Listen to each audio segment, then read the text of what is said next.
একটি সুন্দরভাবে কোনো রেষারেষি, কোনো মারামারি, কোনো কাটাকাটি এটা হবে না।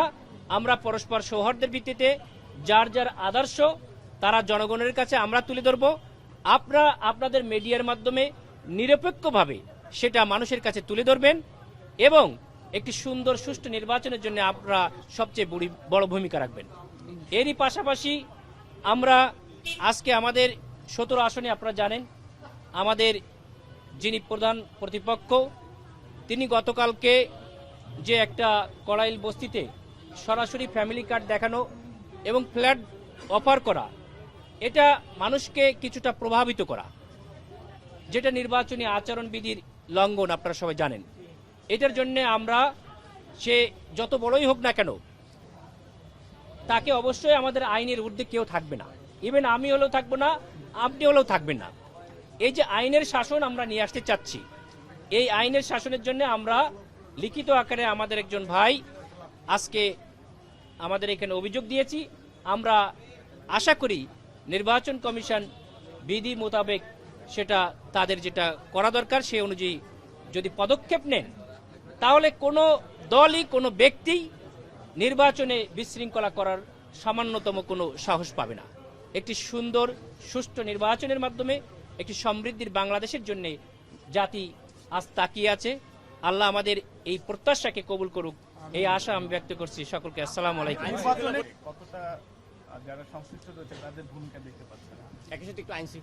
আইন বিভিন্ন রকম, কিন্তু আমার আসনে আমি কার্যত ভালো দেখছি। আইন শৃঙ্খলা পরিস্থিতির যে বিভিন্ন সংস্থা অলরেডি 4-5টা সংস্থা থেকে আমার সঙ্গে যোগাযোগ করেছে, আমি ভালো ফিডব্যাক দিয়েছি। কারণ আমরা চাই যে 17 আসনে আমি নিজেও অন্যান্য দলের যে বিভিন্ন প্রচারণা তাদের যে বলতে প্রচারণার জন্য যে অফিস সেখানেও আমি যাই এবং আমার ক্যাম্পাস লাইফ থেকে অন্যান্য দলের সঙ্গে আমি একজন ডাক্তার মানুষ দল মত নির্বিশেষে সবার সঙ্গে মিশে চলতে অভ্যস্ত। আমি এভাবেই চলার চেষ্টা করেছি। আমার সঙ্গে পার্সোনালি এখনো কারো কোনো সমস্যা হয় নাই।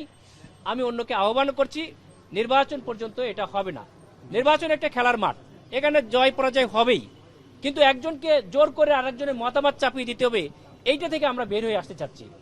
আমরা এটা 17 আসনে আশা করি যিনি আমার প্রধান প্রতিদ্বন্দ্বী তিনিও একজন দায়িত্বশীল পর্যায়ে আছেন।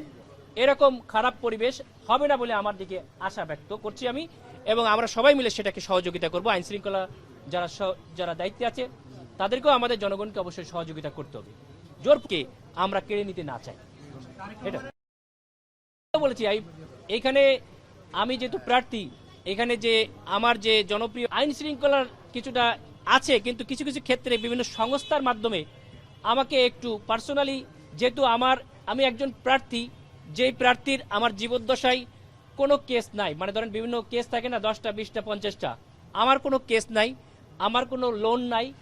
আমি পড়ালেখায় বলেন আমার পার্সোনাল লাইফ থেকে ক্লাস 1 থেকে শুরু করে আমার স্কুল লেভেল পর্যন্ত এখন তো আপনারা খোঁজ নিলে বের করতে পারেন, যথেষ্ট স্বচ্ছতার সঙ্গে আমি পালন করে আসছি।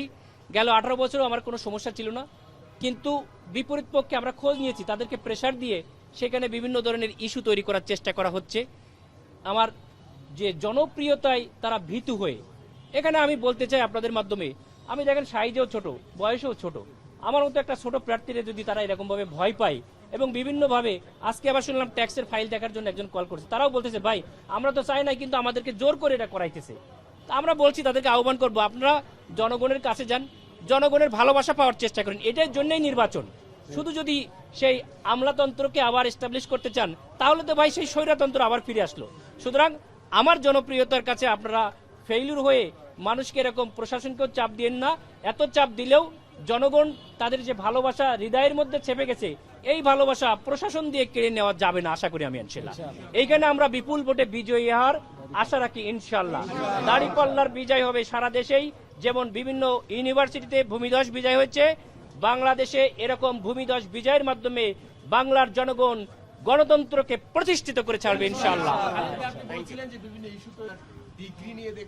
এটা তো আমরা বলেছি, এটা বাংলাদেশে সাপোজ আমাদের যে দেশনেত্রী খালেদা জিয়ার জন্য চিকিৎসা করতে বিদেশ থেকে চিকিৎসক আসলো, তখন কি বিএমডিসির অনুমতি নিয়ে চিকিৎসায় ঢুকছিল? আমি জানা মতে তিনি ঢুকে নাই। আমার যে সাবজেক্টটা বিশ্বের মাত্র 5-6টা কান্ট্রিতে এই ডিগ্রি আছে, এবং কোটি কোটি টাকা সেখানে খরচ করে তারা এই ডিগ্রি করে। সবচেয়ে বড় কথা, বাংলাদেশের সবচেয়ে বড় বিদ্যাপীঠ যেটা, সেইখানে 23 বছরের মধ্যে একটা সাকসেস, সেটাও আমার অবদানের মাধ্যমে, আল্লাহর অশেষ মেহেরবানিতে। এবং আমরা আপনাকে দাওয়াত দেবো, আপনাদের সবাইকে দাওয়াত দেবো, আপনারা শুধুমাত্র দেখবেন যে আমার এই যে চিকিৎসা, ধরেন যে চিকিৎসার জন্য মানুষ বিদেশ যেত, এই চিকিৎসা আমরা দেশের মধ্যে এস্টাবলিশ করে দিচ্ছি। ভবিষ্যতে আমার সহায়তায় আমি আশা করি যে বিএমডিসি আমাকে মানে জবাব দেওয়ার জন্য বলেছে, তারা আমার মাধ্যমে এই দেশে আরো লোক তৈরি করবে, আমরা সেটা আপনাদের মাধ্যমে জানাবো। আপনারা একদিনে আমাদের এখানে যে সাকসেস দেখবেন, আমরা আশা করি সেটা অনেক প্রতিষ্ঠান এক বছরেও পারে না। সুতরাং এই যে টেকনোলজিটার সম্পর্কে মানুষের জানা ছিল না, তারা বিভিন্নভাবে অপপ্রচার করতে যে আমাদের প্রচারই করছে। সুতরাং তাদেরকে আমি আহ্বান করব, তারা অপপ্রচার থেকে বন্ধ থাকুক, তারা জনগণের কাছে যাক। মানুষের ম্যান্ডেট নিয়েই ভবিষ্যতে আগামীতে ইলেকশন করতে হবে, জনসেবা করতে হবে, ক্ষমতায় যেতে হবে। জনগণের যে ম্যান্ডেট ছাড়া যারা বিভিন্ন পথে প্রতারণা করে, বিভিন্ন প্ররোচনা করে যারা ক্ষমতায় যাওয়ার স্বপ্ন দেখছে, জাতি সেটা দুঃস্বপ্নে পরিণত করবে ইনশাআল্লাহ।